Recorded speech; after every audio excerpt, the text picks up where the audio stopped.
काशीराम जी मंच पर खुद मुझसे मिले और मुझसे कहा कि आज मैं पहली बार ये बात सुन रहा हूँ, मैं आपसे मिलना चाहता हूँ। अगले दिन काशीराम जी खुद मेरे नमाज पर आए और 2 घंटे हमारी उनकी चर्चा हुई। चंद्रशेखर आज़ाद से मेरी 1, 2, 3 मुलाकातें हुई।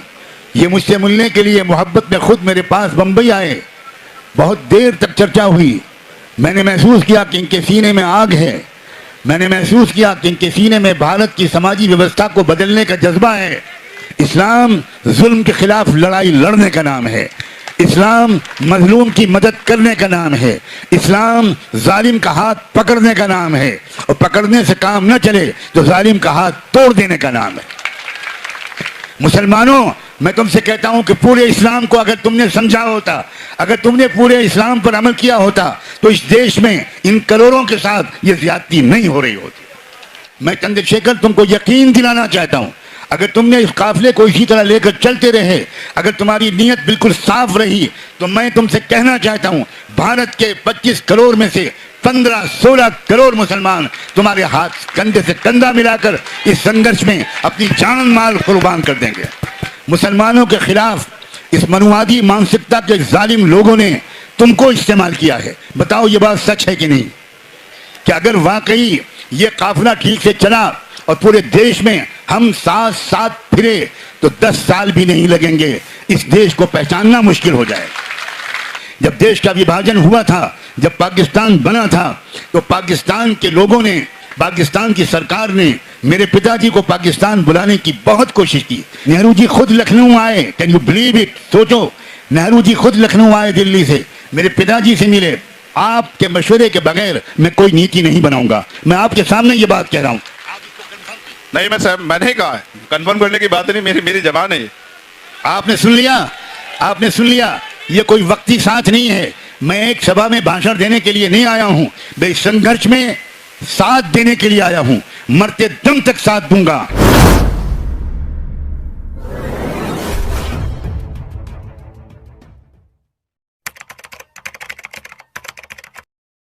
मैं 13 साल का बच्चा था जब मुझसे मेरे पिताजी ने, जो पिछली शताब्दी के दुनिया के 2-3 सबसे बड़े मुस्लिम स्कॉलर्स और संतों में से थे, जिन्होंने 100 किताबें लिखी हैं, जिनका 40-50 ज़ुबानों में अनुवाद हो चुका है, उनके 2 बहुत चाहने वाले डॉक्टर थे जो उनकी किताबों का इंग्लिश में अनुवाद करते थे। एक का नाम था डॉक्टर फरीदी, जिनका नाम अभी चंद्रशेखर आज़ाद ने भी लिया था, और एक का नाम था doctor Mohammad Asif Kidwai. Oxford University ने उनके पीएचडी के मकाले पर ये रिमार्क दिए थे कि मोहम्मद आसिफ कदवाई को ब्रिटिश एजुकेशनल काउंसिल का चेयरमैन बनाना चाहिए। इन दोनों ने, मेरे नौजवान साथियों जरा ध्यान से सुनो, इन दोनों ने मुझसे 13 साल की उम्र में एक बात कही कि तुम बाबा साहब अम्बेडकर की किताबों को पढ़ना शुरू करो। मैं मदरसे में पढ़ता था। मैंने बाबा साहब अम्बेडकर की किताबों को लखनऊ यूनिवर्सिटी की लाइब्रेरी में जाकर पढ़ना शुरू किया। एक एक शब्द उनकी अक्सर विचारों का मेरे दिल दिमाग में बैठता गया, और भारत की समाजी व्यवस्था मेरी समझ में आनी शुरू हुई। मैं ये बात बहुत साफ शब्दों में कहना चाहता हूँ कि भारत के ज़्यादातर मुसलमान भारत की असली समाजी व्यवस्था को नहीं जानते हैं। वो ये समझते हैं कि जो मुसलमान नहीं है वो सब हिंदू हैं। जो रियलिटी है भारत की समाज की, उसको भारत के मुसलमान नहीं जानते, और इसकी वजह से आज़ादी की लड़ाई में सबसे ज़्यादा बलिदान मुसलमानों ने दिया।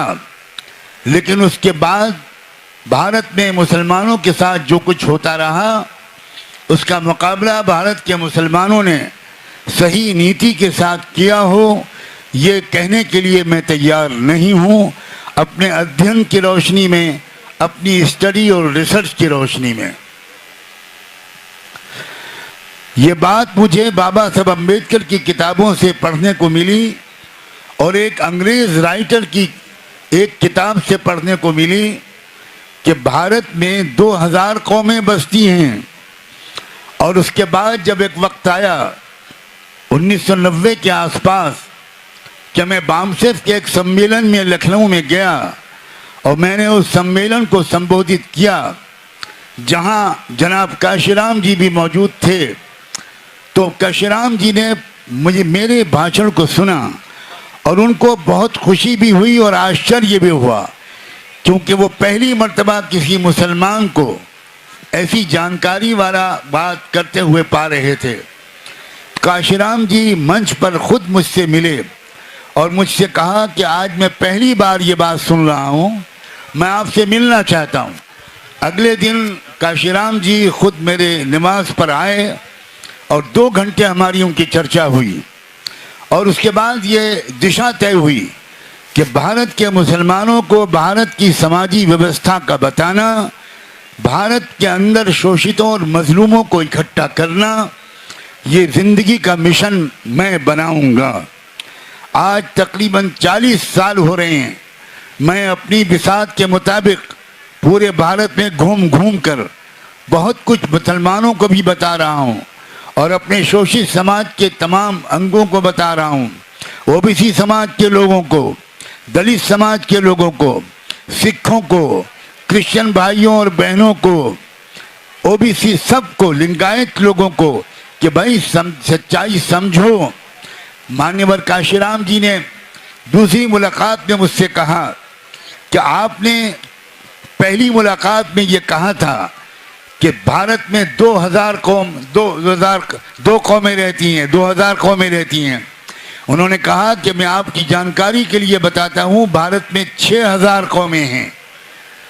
आप भारत के जो असली समाजी व्यवस्था है उसको बदलने के लिए जो खड़ा होगा, जो इस विचारधारा से सहमत होगा, जो कंप्लीट न्याय स्थापित करने के लिए आगे बढ़ेगा, सज्जाद नोमानी उसके साथ है। मैंने महसूस किया, चंद्रशेखर आज़ाद से मेरी 1, 2, 3 मुलाकातें हुई। ये मुझसे मिलने के लिए मोहब्बत में खुद मेरे पास बम्बई आए, बहुत देर तक चर्चा हुई। मैंने महसूस किया कि इनके सीने में आग है। मैंने महसूस किया कि इनके सीने में भारत की समाजी व्यवस्था को बदलने का जज्बा है। मैंने महसूस किया कि इनके साथ बहादुर नौजवान हैं। मैंने महसूस किया कि अगर ये विचारधारा सही है, और मैं कसम खा के कह सकता हूं कि ये विचारधारा सही है, इसमें ज़रूर जानकारी के बढ़ाने की ज़रूरत है, इसमें ज़रूर अध्ययन के बढ़ाने की ज़रूरत है। लोग इस बात को नहीं जानते और मुसलमानों ने अपने ही दरमियान इस्लाम की चर्चा की। अपने देश के भाइयों और ख़ास तौर पर ये 85% मजलूम शोषित आबादी को नहीं बताया क्या पैगंबर मोहम्मद सल्लल्लाहु अलैहि वसल्लम के आने का बुनियादी उद्देश्य समाजी व्यवस्था को बदलना था। लोग समझते हैं कुर्ता पजामा टोपी पहनने के नाम इस्लाम है। लोग समझते हैं नमाज पढ़ने का नाम सिर्फ इस्लाम है। इस्लाम जुल्म के खिलाफ लड़ाई लड़ने का नाम है। इस्लाम मजलूम की मदद करने का नाम है। इस्लाम जालिम का हाथ पकड़ने का नाम है, और पकड़ने से काम न चले तो जालिम का हाथ तोड़ देने का नाम है। एक संकल्प की जरूरत है, एक समझदारी की जरूरत है, एक जानकारी की जरूरत है। और मुझे जिस बात से उम्मीद बड़ी है वो ये है कि ये भीम आर्मी हो या आज़ाद पार्टी, ये इसके साथ युवा पीढ़ी है, नौजवान। आप में शक्ति है, आप में एनर्जी है। पैगंबर मोहम्मद साहब ने कहा था नुसरत बिश्शबाब, मैं जो समाजी व्यवस्था को बदलने में कामयाब हुआ, मैं जो गुलामों को मुल्कों का हुक्मरान बनाने में कामयाब हुआ। आपको मालूम होना चाहिए, एक गुलाम था, उसका नाम था बिलाल, काले रंग का, छोटे कद का, इंतहाई छोटा समझा जाने वाला, जिसको ऊंची जात के लोग तपती हुई रेत पर लिटाकर मारते थे, उसके सीने पर चट्टाने रखते थे, उसको जलील समझते थे। मक्के के नौजवान बच्चे उनके मुंह पर आकर थूकते थे। जब मक्के के दरवाजे खुले, जब व्यवस्था परिवर्तन का एक बड़ा चैप्टर नया आया, तो पैगंबर मोहम्मद साहब ने ऊंची जात के कुरैश के खानदान के किसी आदमी को नहीं, किसी अरबी और हाशिमी और मुत्तलिबी को नहीं, बल्कि उस गुलाम और उस दलित बिलाल से कहा, तुम काबे की छत पर चढ़ो और छत पर चढ़कर अजान दो। इंसानी हिस्ट्री और इतिहास में मेरी बच्चियों और बहनों और नौजवानों, कभी कोई इंसान, कोई पैगंबर, कोई ऋषि मुनि काबे की छत पर नहीं चढ़ा था। ये मोहम्मद साहब थे जिन्होंने गुलाम को, और मुझे कहने दो एक दलित को, एक काले रंग के शोषित समाज के इंसान को काबे की छत पर चढ़ाया। मुसलमानों, मैं तुमसे कहता हूं कि पूरे इस्लाम को अगर तुमने समझा होता, अगर तुमने पूरे इस्लाम पर अमल किया होता, तो इस देश में इन करोड़ों के साथ ये ज्यादती नहीं हो रही होती। हमें अपना कसूर मानना चाहिए, हमें अपनी पिछली गलतियों की तलाफी करनी चाहिए। हम यही समझते रहे कि भारत में असल में बहुत बड़ी बहुमत हिंदुओं की है, तो उसमें जो सेकुलर हिंदू हैं उनका साथ दे दो और तो कम्युनल और फैसिस्ट हिंदुओं को कमज़ोर कर दो। और ये करते करते आज हम इस जगह पर पहुंच गए हैं।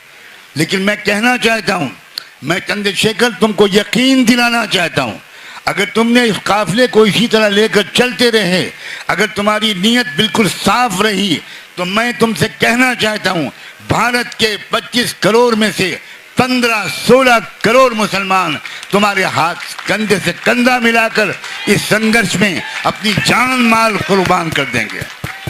क्या भारत का इतिहास जिसने पढ़ा है, क्या वो इसमें कोई संदेह कर सकता है कि भारत की आज़ादी की लड़ाई में मुसलमानों की आबादी के कम होने के बावजूद सबसे ज़्यादा शहीदों की संख्या मुसलमानों की है, सबसे ज़्यादा बलिदान मुसलमानों ने दिया है। जाओ दिल्ली में इंडिया गेट पर वो जो बोर्ड लगा हुआ है जिसमें शहीदों की संख्या लिखी है, किस समाज के शहीद सबसे ज़्यादा हैं, मैं कहना चाहता हूँ मुस्लिम समाज के शहीदों की संख्या सबसे बड़ी है और ब्राह्मण समाज की संख्या न होने के बराबर।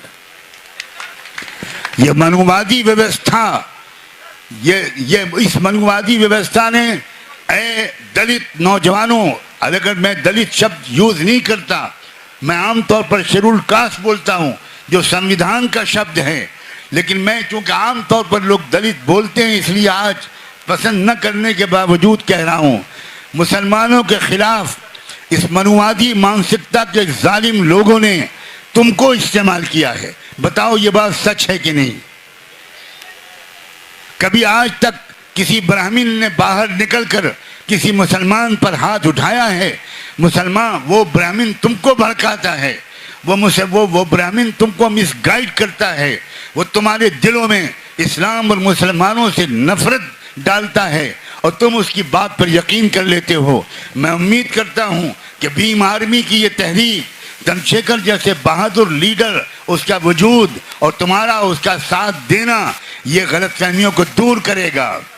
तुम मुसलमानों को अपना समझोगे और मैं मुसलमानों से कहता हूँ इनको अपना समझो, इनको अपना समझो। ये हैं तुम्हारे नेचुरल एलाई, तुम समझो इनको, वरना तुम इस्लाम को छोड़ दो, तुम इस्लाम को बदनाम कर रहे हो।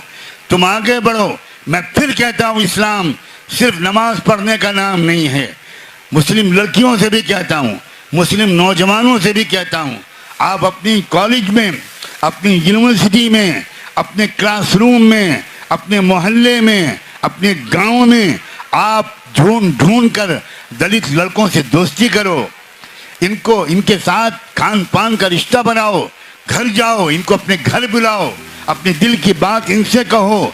मैं भविष्यवाणी करने वाला आदमी नहीं हूँ, लेकिन आज मेरा दिल जा रहा है कि मैं कहता हूँ कि अगर वाकई ये काफिला ठीक से चला और पूरे देश में हम साथ साथ फिरे तो 10 साल भी नहीं लगेंगे, इस देश को पहचानना मुश्किल हो जाए।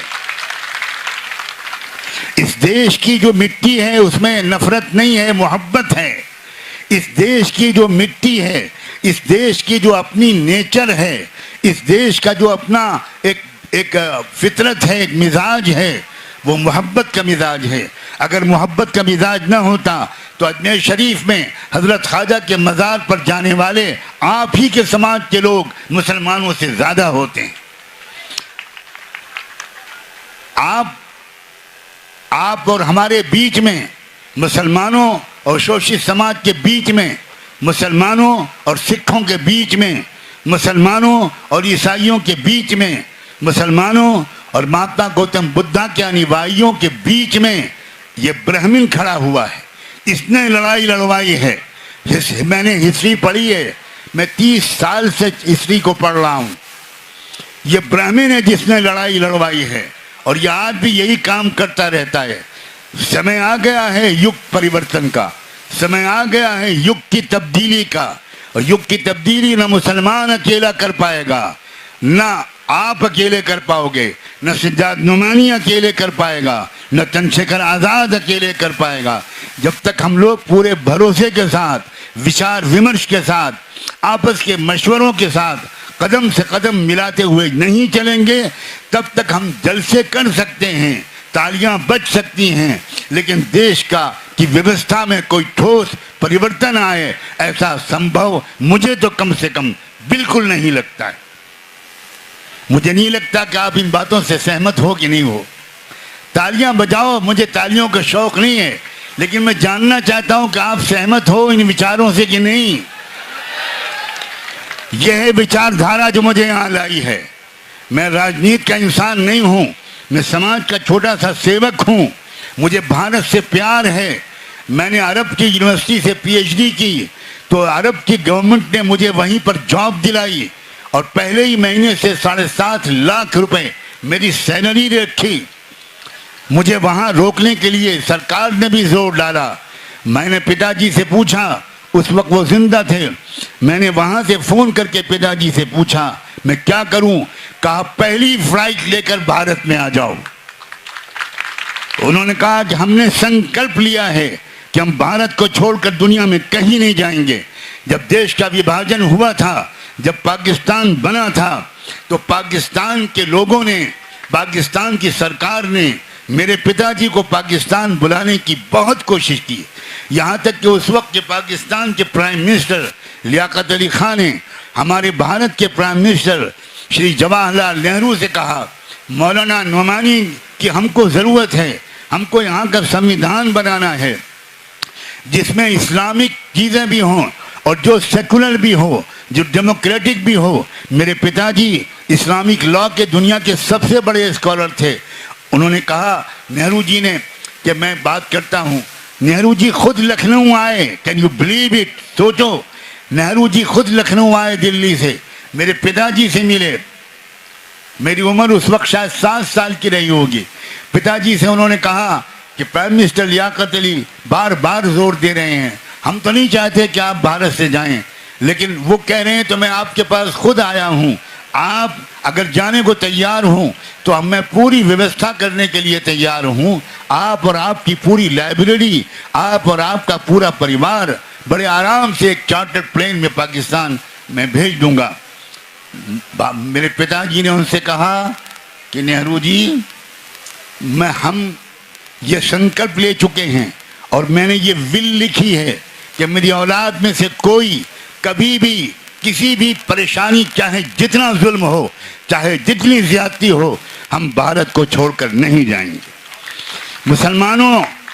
मुसलमानों, भारत की एक धार्मिक अहमियत भी है। लोग तुमको सही इतिहास नहीं बताते। पहला इंसान जब उतारा था खुदा ने, पहला पैगंबर, तो अरब में नहीं उतारा था, मक्के और मदीने में नहीं उतारा था। वो जम्बू सलाल द्वीप का इलाका था जो साउथ इंडिया और श्रीलंका में है, वहाँ उतरे थे आदम अलैहिस्सलाम। और आदम का नाम अरबी ज़बान का शब्द नहीं है, आदम संस्कृत ज़बान का शब्द है। आदि मानव, ये से था आदिम, वहाँ से बना आदम। तो इस्लाम भारत की सबसे पहले जो भारत में धर्म आया, एक ही धर्म दुनिया में सब लेकर आए, वो महात्मा गौतम बुद्धा हो, वो हजरत ईसा हो, हजरत मूसा हो। ये हो ही नहीं सकता कि जीने और मरने का पूरा संस्कार खुदा ने एक दे दिया, खाने पीने का तरीका एक दे दिया और हजारों धर्म दे दिए ताकि तुम हमेशा लड़ते रहो। ये स्वार्थी पंडितों ने असली धर्म का हुलिया बिगाड़ा है, इसलिए कि वो इस धर्म के नाम पर दलाली करना चाहते हैं। आप अगर सीधे संपर्क करोगे अपने मालिक से तो बीच में वो एजेंट तो खत्म हो गया, उसकी आमदनी खत्म हो गई और सबसे जबरदस्त आमदनी मंदिरों की है। उस आमदनी पर न इनकम टैक्स है न सेल टैक्स, बल्कि इनकम टैक्स कमिश्नर और सेल टैक्स कमिश्नर खुद आकर वहां माथा टेकते हैं। ये सब झूठ है, ये सब फ्रॉड है। नौजवानों, आगे बढ़ो, अध्ययन करो, स्टडी करो, दिमाग को रोशन करो, दिल को बड़ा करो, हृदय को बड़ा करो और ऐसे बहादुर लीडरों को मजबूत तरीके से उनके साथ सहयोग करो। हमसे, मैं आज यहाँ उलमा बैठे उनके सामने कहता हूँ, चंद्रशेखर जी मुझसे बहुत बार बार कह चुके, आज भी उन्होंने मुझसे कहा, आज भी उन्होंने मुझसे सुबह कहा कि मौलाना नुमानी साहब, बहुत दिन के बाद हमें ये कोई मार्गदर्शक मिला है, आपके मशवरे के बगैर मैं कोई नीति नहीं बनाऊंगा। मैं आपके सामने ये बात कह रहा हूँ। आप इसको कंफर्म कीजिए। नहीं मैं साहब, मैंने ही कहा है, कंफर्म करने की बात नहीं, मेरी जबान है ये। आपने सुन लिया, आपने सुन लिया। ये कोई वक्ती साथ नहीं है। मैं एक सभा में भाषण देने के लिए नहीं आया हूं, मैं इस संघर्ष में साथ देने के लिए आया हूं। मरते दम तक साथ दूंगा।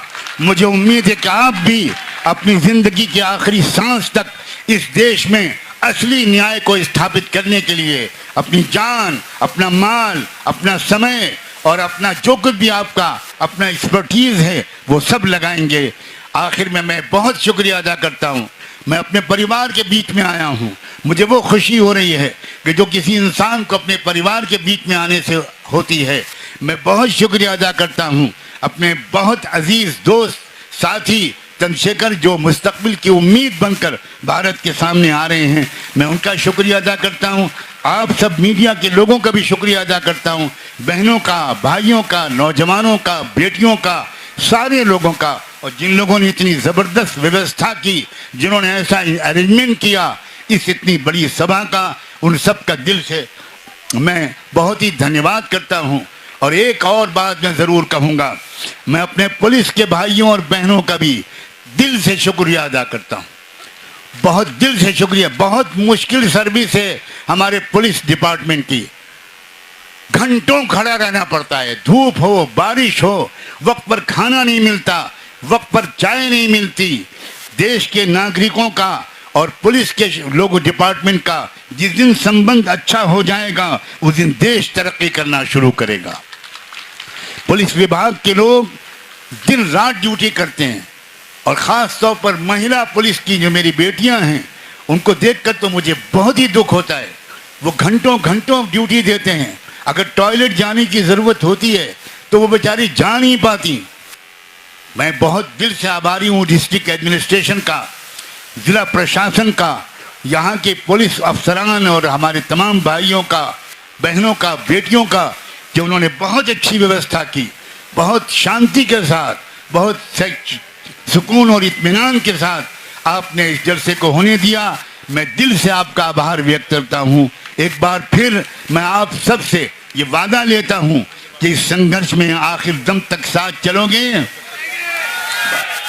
अब मैं उम्मीद करता हूँ कि संविधान की जो प्रस्तावना अभी पढ़ी जाएगी उसके बाद हम लोग सब संकल्प लेंगे, संविधान बचेगा तो देश बचेगा, संविधान नहीं बचेगा तो देश के टुकड़े टुकड़े होने से कोई बचा नहीं सकता।